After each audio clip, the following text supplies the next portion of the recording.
Greetings and salutations, friends, and welcome back to more Warhammer 40k lore, where we are going to be continuing our special on the Blood Angels' second founding successor chapters with the Angels Sanguine. Another slightly less known chapter, yet nevertheless one with a mysterious backstory, completely ruined, of course, by the introduction of Primaris Marines, but, oh, well, minor, insignificant details. You see, the Angels Sanguine's most immediately apparent trait is that they never show their faces to anyone. Even when they are in the company of their brothers and fellow Blood Angels successor chapters, they wear heavy cowls designed to shroud their faces from observation. This may have something to do with their unusual color scheme as well, equally divided between the traditional bright red of the Blood Angels and the pitch black of the Death Company, as if they are always split between two competing worlds, one foot in the noble heritage of Sanguinius and the other in the dire curse of being his progeny.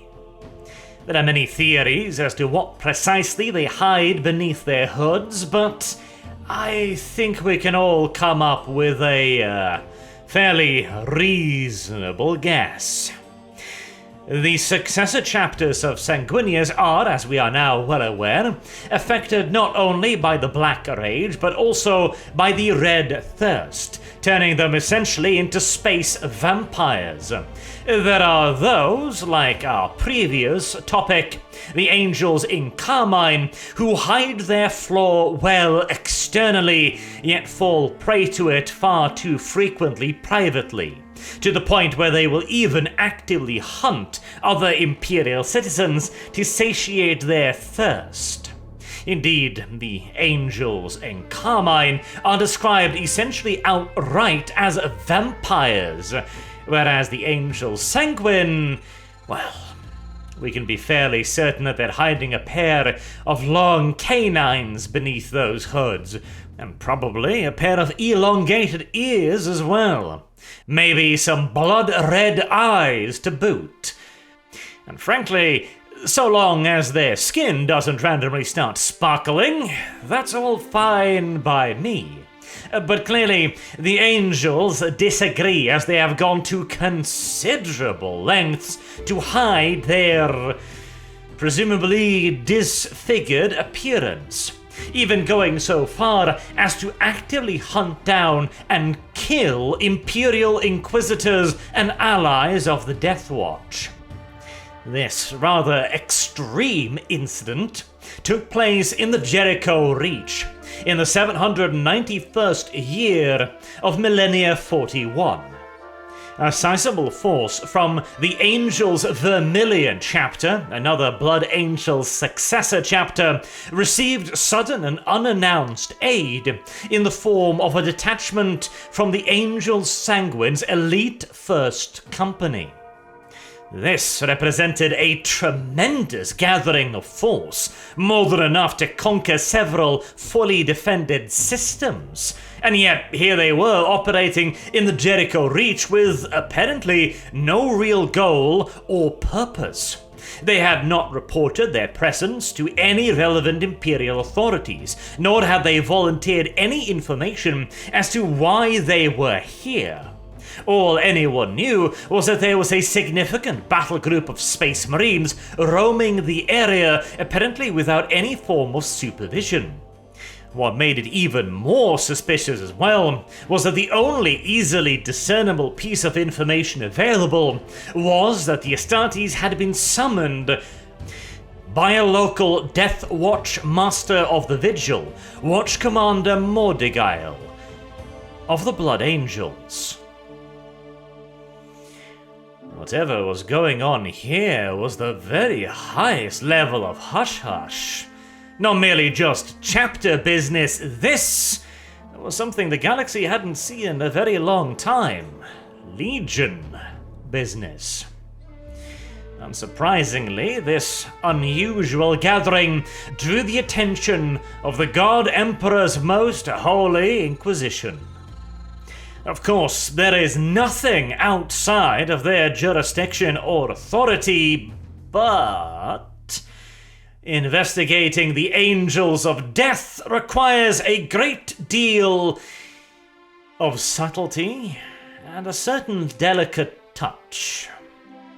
The God Emperors Astartes are awarded an almost as great a level of independence and autonomy as the Inquisition, and if they were simply bumbling around the Jericho Reach because they wanted to, there was precious little anyone could say or do to stop them. Furthermore, the Space Marines are very protective of their ability to operate independently and separately from the rest of the Imperium's armed forces. And whenever this right is threatened, they tend to respond very negatively. No Inquisitor wants to have it on his permanent record that he managed to drive a chapter into secession, or worse, due to an unfounded investigation. That is one of very, very few things that can end an Inquisitor's career.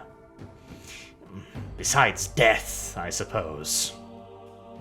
And so, since no one wanted the full responsibility for the potential cock-up ahead of them, a small ad hoc conclave of Inquisitors were formed.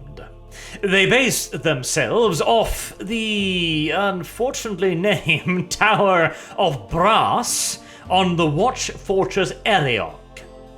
The station, a void-born fortress, deserves special mention here, as it is also the location of the Omega Vault, supposedly home to the most sensitive and valuable information and assets in the entirety of the galaxy.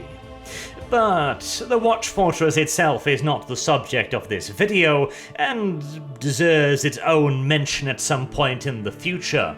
So just be aware that this is a major Death Watch installation, and the Death Watch, of course, are essentially the military arm of the Ordo Xenos of the God Emperor's most holy Inquisition. In other words, there should be no place in the entirety of the galaxy where Inquisitors could feel as safe as aboard Watch Fortress Eriok. They began to dispatch various operatives to trace the actions and the paths of the Blood Angel successor chapters.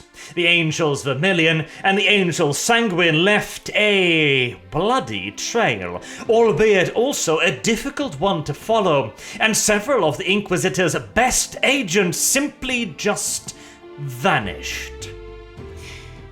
Which raises uncomfortable questions. Vanished by whom, precisely? The Angels Sanguine? Or the Angels Vermilion? Or a hitherto unknown shadowy third party? It was not enough to bring any sort of sensible allegations against either chapter. The Inquisitors needed a lot more information, and they were getting precious little.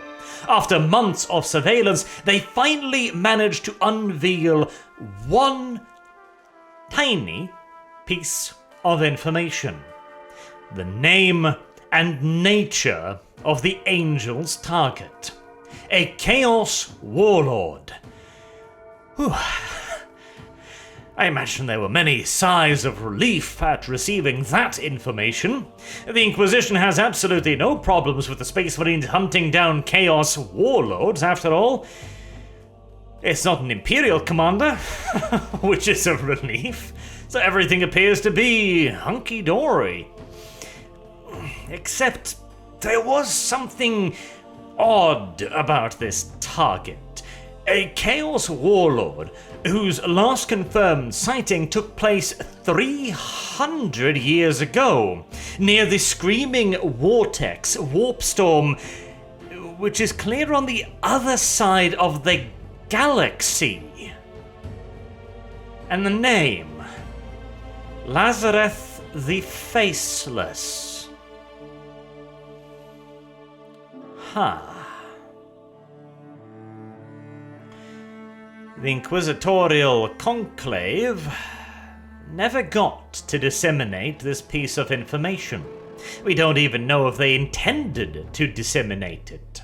We don't know what kind of alarm bells they were potentially considering ringing, because all of them were found dead aboard Watch Station Eriok.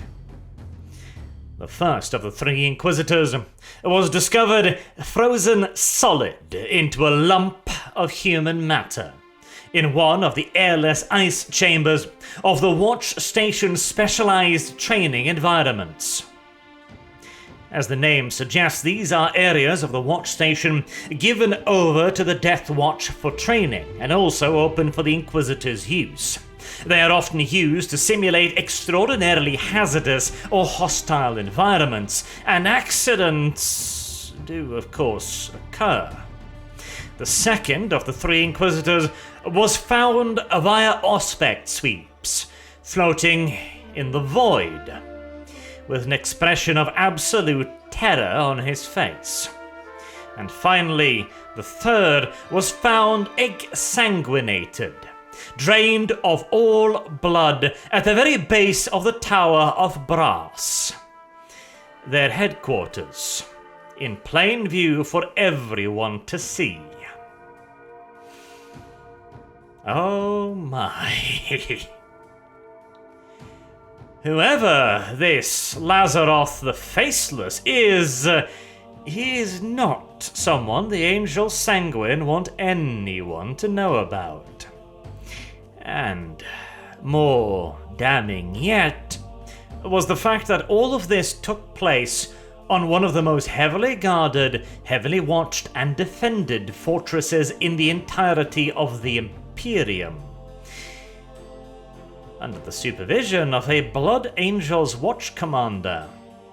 Incidentally, an entirely coincidental coinkydink, mind you, as well. Several of the Angel Sanguine who were in the Jericho Reach decided, for no particular reason, to take the Apocryphon Oath and join the Death Watch. And they are still in the Death Watch to this day. Now, lengthy terms of service in the Death Watch is not a rarity, but it's been several hundred years now, and they don't seem to be showing any sign of wanting to unenlist.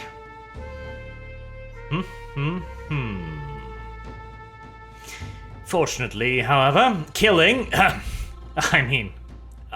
being around when Inquisitors have accidents is not the only thing that the Angels Sanguine are famous for. They have a long and proud history, like many of the Blood Angels' successor chapters, and the Angels Sanguine have a reasonably good service record. There have been a few unfortunate happenstances, like the Van Dread atrocity, for example, where a group of Angel Sanguine were infected by a very particular blood poison created by the Dark Eldar's homunculi covens. This tapped directly into the gene seed's flaw. How precisely the Dark Eldar even knew about it or were able to manipulate it is anyone's guess, but they did. This poison was released upon the Angel Sanguine for the amusement of the Dark Eldar, as the population of the feudal world was set upon by the Space Marines, driven into a maddened, bloodthirsty rage by the poison. A horrible series of events, no doubt, but one beyond the Angel Sanguine's ability to control, and so they are naturally not blamed for it. Nor is anyone suspecting that this was due to their flaw. It was a Dark Eldar bioweapon. They could not have expected it. It was not their fault. Terrible, it may be, but it warranted no further investigation or particular actions. Only the Angel Sanguine, of course, knew the real truth. But let's not be completely negative about these poor lads, they have done some amazing things as well. One of their greatest achievements was defeating a vast fleet of Night Lords traitor space marines.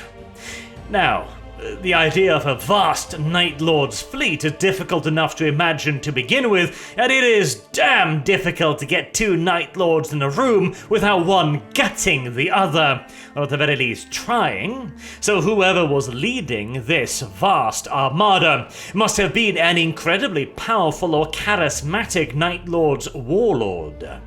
The traitors' aim was the very homeworld of the angels Sanguine, Anzira, where undoubtedly they aimed to invade the chapter's fortress monastery and steal their vast stock of gene seed. Uncorrupted gene seed, you see, is an incomparably valuable resource for the traitor space marines, as extended exposure to the warp doesn't do any favors to their gene seed, and very, very few Chaos Space Marine warbands have any capacity to replenish their numbers without fresh, uncorrupted gene seed. Luckily for the Angel Sanguine, they had gotten wind of the Night Lord's plans, and were able to meet them in near full strength above their chapter fortress monastery. Their war fleet, aided by the planet's own orbital defense batteries, were able to keep the Night Lord's vastly numerically superior armada at an arm's length. But the war seemed to drag out indefinitely into a war of attrition that the Night Lords would eventually inevitably win. The bastard sons of Conrad Kurz had the numbers, and they had the chaff. The Angel Sanguine had to rely upon their own fortress monastery's guns, whatever PDF forces they could muster, and their warships. Every asset was an invaluable one, whilst the Night Lords could send forward smaller ships, crewed by slaves and ragtag piratical crews of absolutely no value whatsoever to the Night Lords. They could continue this game of attrition near indefinitely. Or if not indefinitely, then certainly far beyond the Angel Sanguine's ability to sustain such an intense engagement. The battle lasted for days, until the Angel Sanguine desperately came up with one great big gambit. They would put forth a bit of bait. A juicy piece of meat the Night Lords would never be able to resist. The Angels Sanguine capital battle barge, the Cruor Domina. For a large, fleet-based raiding armada like the Night Lords were clearly here, the opportunity to capture an Astartes battle barge was a treasured one. It was a prize nearly as valuable as the Gene Seed vault down on Anzira. And it seemed almost too good to be true. A more cautious commander might see the trap inherent in the Cruor Dominus' sudden break from its otherwise ordered line, but the battle had been raging for days now. The Night Lord's own supplies of macro cannon shells, of torpedoes, of boarding torpedoes must have been running precariously low, so surely the Angel Sanguine must be on the verge of absolute resource starvation. Surely, if they had some kind of ace to play, some joker, they would have played it long ago. Long before they were brought to the very brink of their ability to continue to resist the Night Lords. Victory was certain, and this might simply just be the Angel Sanguine desperately trying to salvage something, to flee, to salvage as many of their battle brothers as they could, in the vain hope they might be able to fight on some other day. The order was given to attack, And with such a force as well. This was an enormous armada that had gathered to assault a chapter home world. A full 8 massive capital vessels began moving towards the Cruor Domina, readying their own boarding torpedoes and any and all means of transportation they had left. After days of constant fighting, of boarding actions, of macro cannon batteries firing, of torpedo salvos, there wasn't all that much left to ride, but they had enough to overwhelm the defenders of one battle barge. Hundreds upon hundreds upon hundreds of Chaos Space Marines were deposited onto the Cruor Domina's decks, and began fighting through the winding maze-like corridors of the enemy warship. Fierce resistance was encountered nearly immediately, but that was nothing more than what was to be expected. This was the capital vessel of an Astartes chapter, and savage opposition from First Company elites and Terminators were absolutely expected. The Night Lords would have to fight their way past countless choke points guarded by thousands of automated gun turrets and dozens upon dozens of desperate, stubborn Angel Sanguine guards. But it was taking an awfully long time. Instead of falling back to a series of hardpoints, the Angel Sanguines appeared to be fighting viciously for every corridor, even launching counterattacks. For an enemy that was supposedly going to be fleeing from the battle and trying to buy time, this seemed like an odd thing to do. Of particular note was the cutthroat combat taking place near the enemy's own launch hangars, where the boarding torpedoes would normally be stored. Why would the Angel Sanguine be fighting on so desperately to keep control of this part of the ship? It would normally have been abandoned because it's not like the Night Lords were going to start boarding their own ships after all. When Auspex readings began appearing, first 1, then 2, then 3, then dozens upon dozens upon dozens. An incredible number of boarding torpedoes were being fired forth from the Cruor Domina. Were they insane? Had the Sons of Sanguinius gone mad? Had they stripped what little fighting force they had left on their battle barge to launch this boarding action against 8 Night Lords' capital vessels? There was no way they had the numbers to be doing this. Surely now the Night Lords would overrun whatever pitiable resistance remained of the Cruor Domina, after which they could simply return to their ships and butcher the last handful of Angel Sanguine. And yet, the fighting did not abate. The Angel Sanguine were resisting just as ferociously as previously. The combat continued unabated with no breaks, even as the boarding torpedoes began hammering into the hull of the 8 Night Lords traitor vessels, disgorging dozens of black armored space marines. The Death Company. 300 Death Company battle brothers. Within minutes, the decks of every one of the 8 warships were flooded with blood, as the berserked Space Marines slaughtered their way through the menials, the serfs, the armsmen, and the Night Lords that had stayed behind on their ships. The hallways and corridors were turned into charnel abattoirs as the command structure of the Night Lord ships began to collapse almost immediately. The sheer unexpectedness and panic of events throwing even the superhuman Night Lord masters into disarray. In desperation, the Night Lords who had boarded the Cruor Domina were ordered to return immediately by any and all means to retain control over their ships. As they turned to try and flee, the Angel Sanguine, who had not let up the engagement for even a second and had been waiting for this very opportunity, stormed onto the Night Lords' backs and cut them down by the hundreds. Very, very few of the traitors who boarded the Cruor Domina that day would ever fight again. and those who were lucky enough to make it back would now have to fight savagely just to regain control over their own ships.